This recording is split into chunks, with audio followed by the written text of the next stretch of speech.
Hi guys, it's Lily. I just thought I would come back and show you some of the stuff that I've been doing over the last couple of days. HMS Gelli Plate had its second sailing, and although I'm still not head over heels in love with it, we are starting to form a bond, shall we say. So I knew it was just going to take a little time, and I had to stop being a toddler and comparing what I was doing to other people's stuff. I know we all do that, and that's, you know, one of the big downsides of being an artist, I guess, is that you always pit yourself against, you know, other people and see their stuff as better than yours. But, you know, it's not better or worse, it's different. And that's what I have to remember, and what you need to remember yourselves, finger waggy, is that it's not, somebody's stuff isn't better than yours, or your stuff isn't better than theirs. It's just different, because everybody makes art in a different way. And now that I have that kind of mindset, if you like, with my Gelli Plate, we're getting on quite nicely, as you can see. This kept me amused for a good couple of hours yesterday. But before we go on to that, I'll show you what I did with some of the original Gelli printed pages and fabric. So here we are. The cover is just some thick cardboard. I usually save cardboard from packaging and stuff. If it's quite sturdy, then I'll keep hold of it in my scrap bag.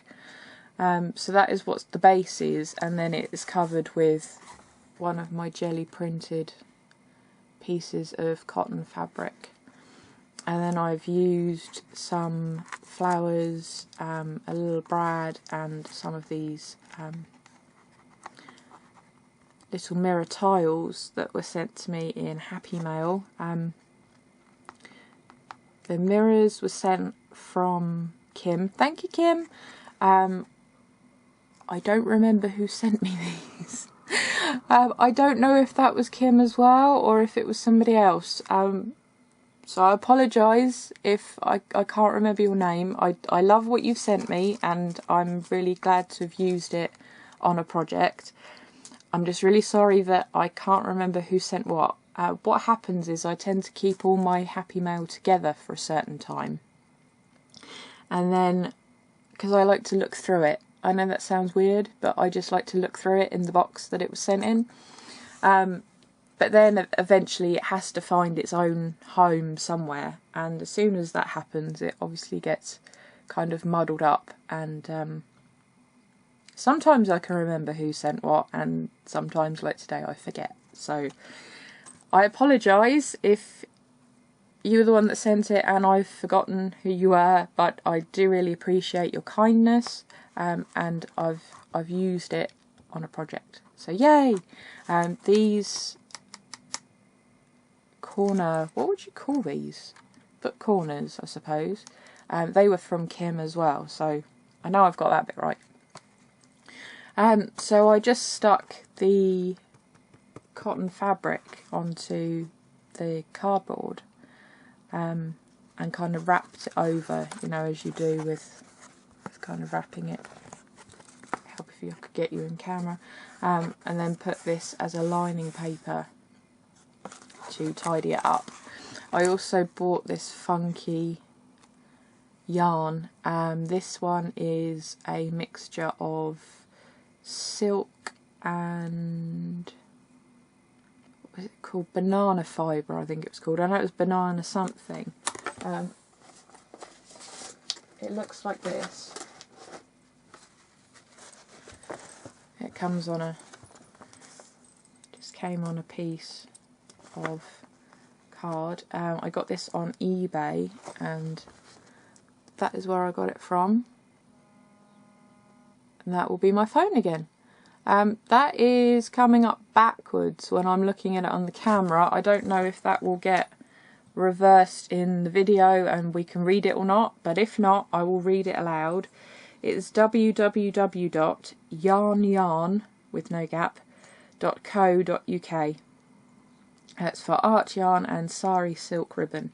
The sari silk ribbon is beautiful. I'm hoping to get some in the next couple of days. I've got to wait till payday. But I'm really hoping to get some of the sari yarn because ribbon, sorry, because it is absolutely beautiful. So it's just got a bit muddled on the card. Hang on, whoops, sorry, just knock you over.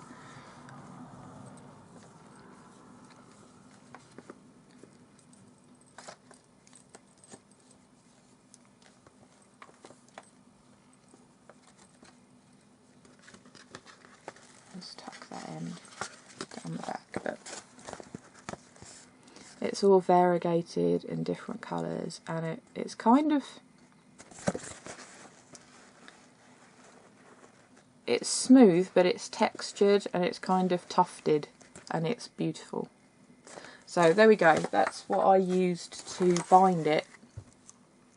And I just did a, it's very tactile, just sit there doing that for hours on end. I just did it in, I think it's called a pamphlet stitch, where you make a hole in the middle of your signatures and then you threadle it through. So you go in, I wanted the tails, so I went from the outside in through the middle, up and round, back through the middle, down and round, and then tied it off there.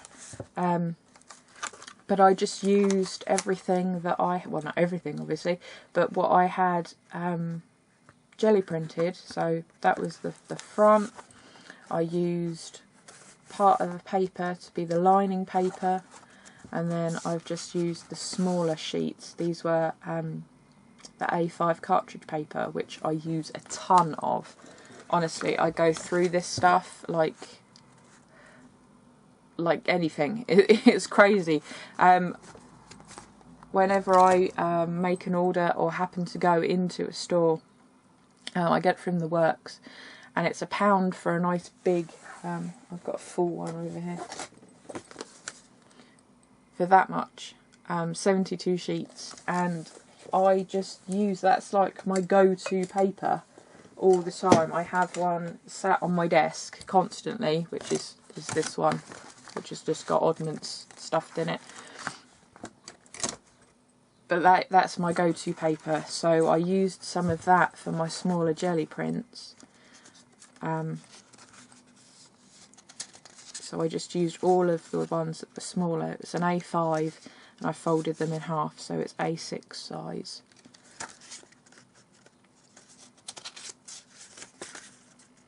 And now that they're bound and they're together and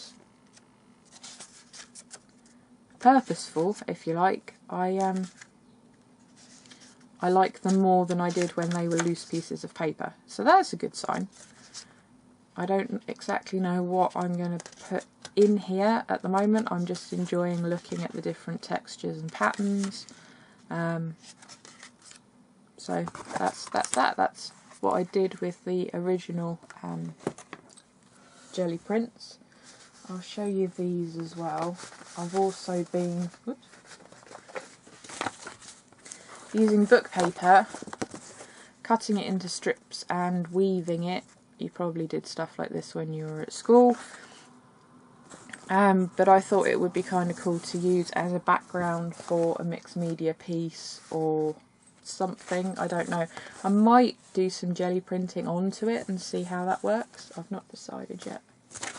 So I did 3 sheets, 2 that are portrait size and 1 that's landscape. And it was just old books that I've pulled the covers off to use as repurposed covers for other books that I've made. And I don't keep all of the guts, you know, the insides of them. I don't have one to hand, it's all downstairs waiting to be printed on. I don't keep all of the innards because I would have nowhere to put it all. But I like to keep different sizes of them, so if there's different size font, if there's different size pages, So books, you know, that are quite big versus smaller ones. Anything like that, so I can have a range of different pages. So you can see that there's 2 different types of pages there from 2 separate books. So that's what I do. I keep, you know, a handful of the books that I got, and use those pages in other projects. The other thing I wanted to show you very quickly, because you don't want to listen to me rabbiting on all the time, it's gloriously sunny outside, so, well, depending I guess what time zone you're in and what time you're watching this, I'm sure you'd rather get out into the sunshine. But the south of England is absolutely glorious at the moment, and I plan to go and have the 3rd date with my jelly plate this afternoon in the garden. So yeah, we're getting more fond of each other. These are the pages that I did yesterday, and what I did is I made sure that every single page that I printed got printed both sides, so they got hung up to dry on that area that I showed you in the first HMS Gelli Plate video. And then when one side was completely dry, I would then take it back to the plate and print the other side. And I've also, let me just find one that I can show you. Come out, wherever you are. Come on, I know I've done some. Oh, there we go. This one was the braided off sheet. Yeah, when you clean your brayer between paint colours or paint schemes, colour schemes, I've just been brayering that onto a page of the A4 lightweight cardstock that I've been using just to print on. But then I decided, well, I'm going to print on the opposite side and combine those into some kind of book type thing, because I kept some of the previous ones separate, the ones that were single-sided and on paper. I've been ripping those up and using them for collage. I won't show you what I've done with that yet, because I've been doing it on a project, and when it's finished I'll show you that finished project and what I've used where. But for this, what would you call it? This sitting, if you like, of jelly printing, I decided that I wanted it all double-sided pages, and that they're going to be bound in some form of book. I don't know if I will use them all in one go, because that is a chunky monkey right there. I also have a stack of the originals that I've put together. I've cut them down a little bit and tidied them up.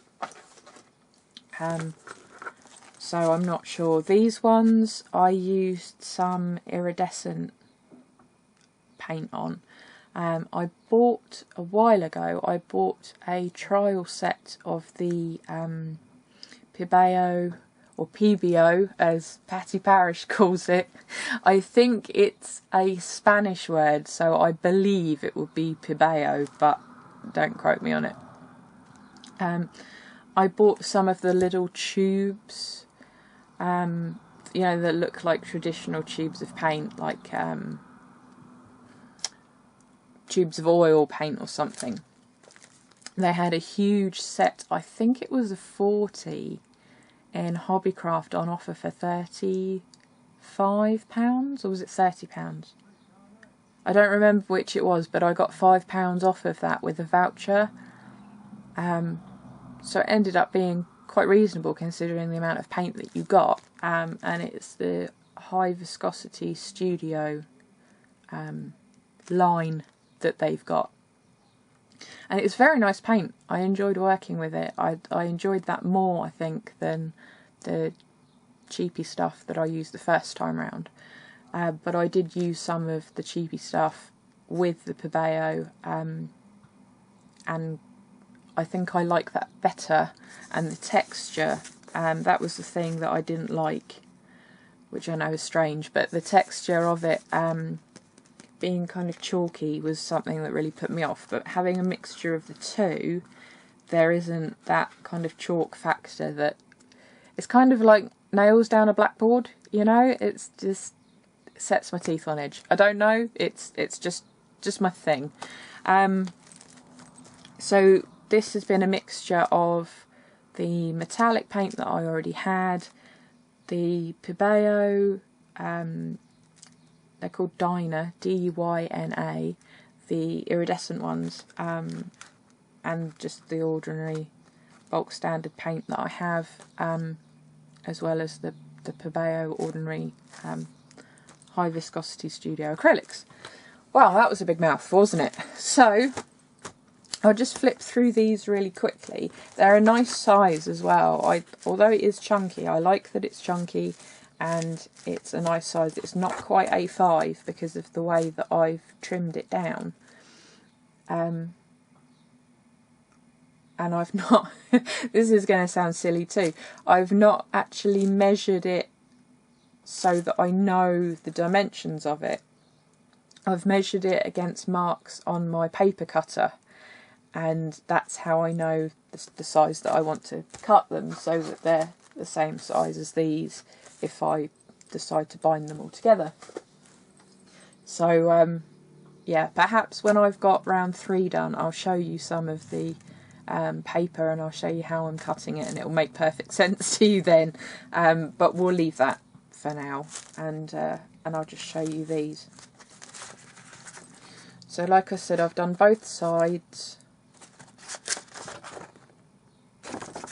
inside, so I ended up with 4 pages. Some of these were the roll off of the brayer to clean it. The background of this was that, and then I used a couple of stencils over the top.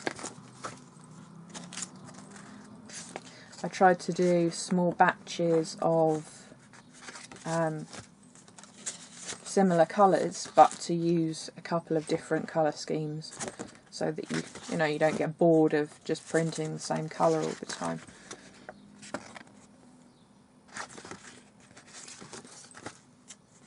And I bet that that was another braided off piece.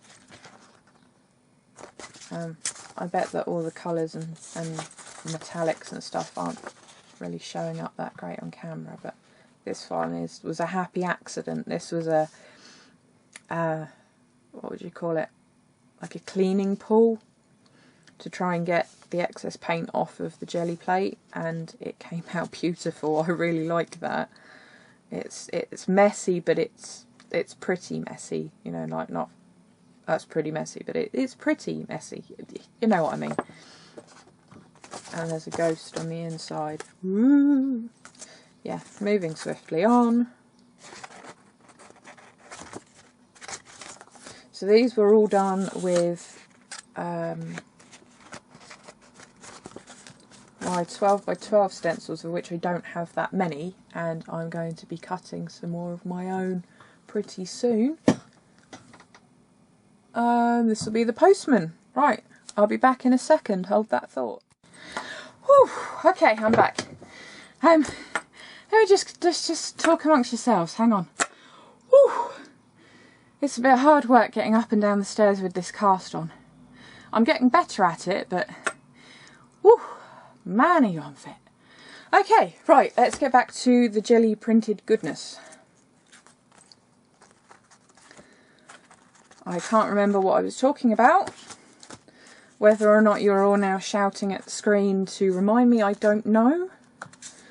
But there we have it. So I'm just going to continue to ramble while showing you these bits and pieces.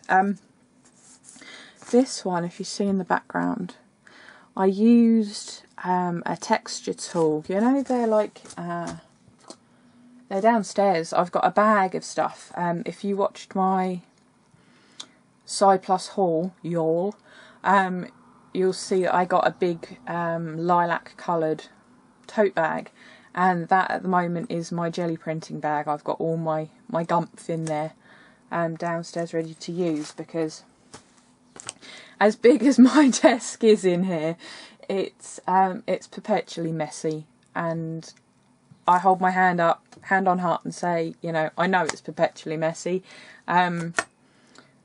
so I jelly print outside. And because the weather's nice and I'm housebound until this cast comes off my leg, it's the only time I get to go outside on my own. So there we go.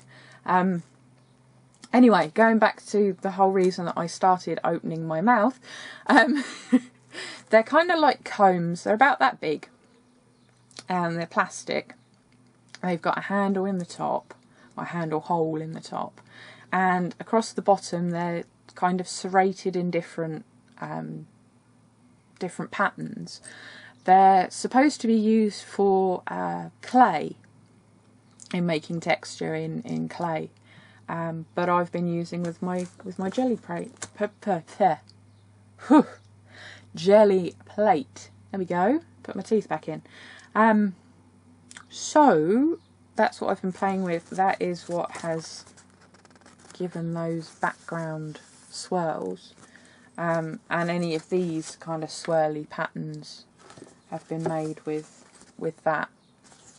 I tend to do that as the background for the first pull, and then put stencils or something over the top for the second or third or whatever. I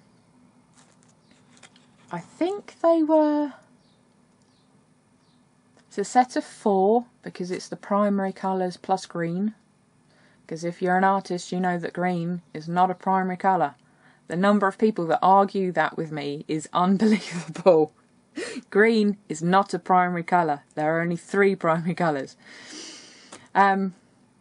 Yes, it's a set of 4, and I think they're about £3. I got them on eBay, and they're quite thick. They're probably... You can see between those 2 nails, they're quite thick, plastic, so they're sturdy, and they should last forever. So I was quite pleased with them, and they've worked really well. So yay, £3 well spent. So let's crack on with these. There we go. That was another swirly background. More swirly with print over the top. That came out really well. That was I can't remember if it was a 1st generation or a 2nd generation ghost, but it came out beautifully, and I'm really pleased with that one. I love the fact that lots of these are shimmery. It just puts a whole other dimension to it. They make me happy, which is good. You know, I'm embracing the fact that they don't look like other people's. See, like that bit, because it's high viscosity paint, I didn't roll it out properly, but it's given this like blob of texture, and you know what, that looks cool.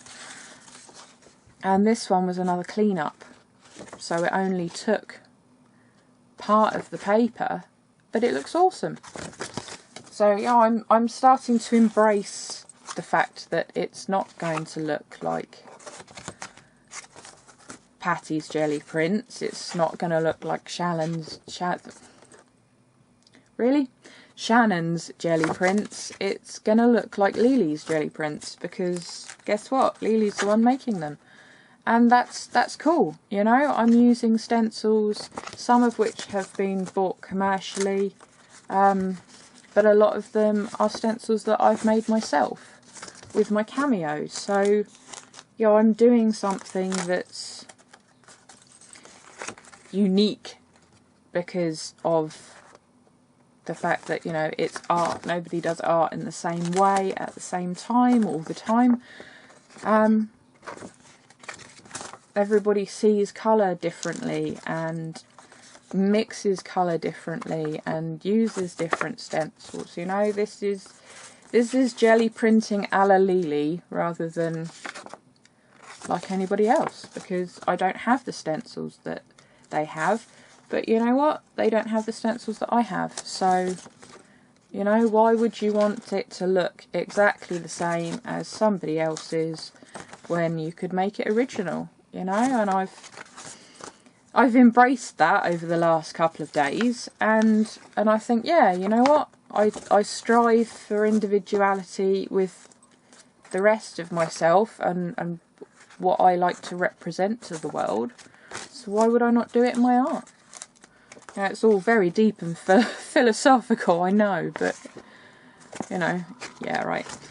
But you know, I'm happier with it all and what I'm creating because of the fact that I've sat down and had a talking to with myself and said, you know, what is wrong with you, woman? You're making art, and you're making art your way. So all you lovely people out there, don't compare your stuff to other people. Don't compare it to what your friends do. Don't compare it to what I do or anyone else on YouTube, okay? Please, please, please take inspiration from all these wonderful people that share this stuff with you. Take inspiration from what I'm sharing with you, because that's why I'm doing it, because I'm sharing what I've done in the hope that it will inspire you to make your own art. But it's your own art, okay? It's not making it so that it looks like mine or like Shannon Green's or Patty Tolly Parish's or Jenny Belly's. You're making it as your own, okay? It's important. You're an artist too, okay? We're not comparing a Van Gogh with a Monet and saying that one is better than the other, because it's different, because those two artists were different, and you and I are different, and that is the marvel of art. That's what's great about it. So on that really deep note, I shall leave you there, and the usual, like, comment, subscribe, all that good stuff, and I'll catch you later, guys. Bye.